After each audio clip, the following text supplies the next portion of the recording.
স্বাগতম সবাইকে। ইএমআইএস এর এমপিও ইএফটি অপশনে অক্টোবর মাস যুক্ত করা হয়েছে। অর্থাৎ আপনারা খুব সিম্পলি এখন ইএমআইএস এর ওয়েবসাইটে ঢুকে অক্টোবর মাসের বিল অনলাইনে সাবমিট করতে পারবেন। তবে আপনাদেরকে এই লিঙ্কে ক্লিক করতে হবে apps.emis.gov.bd।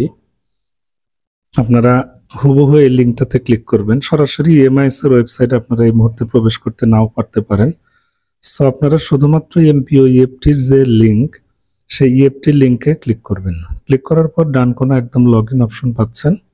ঠিক আগের মতোই আগে আপনারা যেভাবে ইএমআইএস এর ওয়েবসাইটে লগ ইন করতেন, মানে ইউজার আইডি এবং পাসওয়ার্ড ব্যবহার করে, সেটা এখানে যথাযথভাবে দিবেন।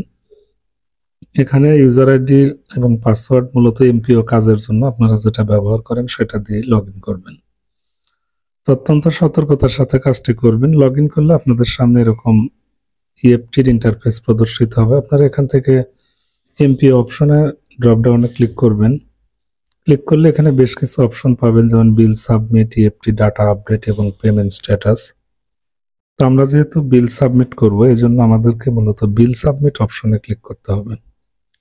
এখানে ক্লিক করলে অটোমেটিক্যালি ফিসক্যাল ইয়ার বা মান্থ, পে টাইপ এগুলো আপনারা দেখতে পাবেন।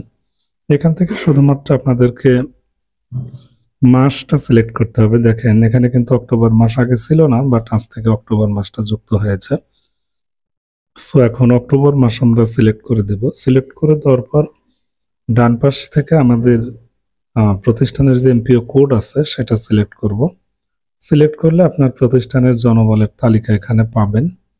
ঠিক আগের মতোই আপনাদেরকে প্রত্যেকটা অপশনে ক্লিক করে চোখের যে আইকন আছে, ভিউ আইকন, এখানে ক্লিক করে মূলত পেমেন্ট টাইপ বা অবস্থা সম্পূর্ণ দিয়ে দেবেন।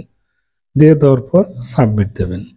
হ্যাঁ, সম্পূর্ণ পেমেন্ট দিয়ে দেওয়ার পর এই যে এই পাশে সেভ অপশন রয়েছে নিচে, ঠিক এভাবেই প্রত্যেকটা আপনারা সেভ করবেন এবং সবগুলো ড্রাফট অবস্থায় থাকবে। ড্রাফটের কাজ শেষ হয়ে গেলে পরে আপনারা সবগুলো আরেকবার চেক দিয়ে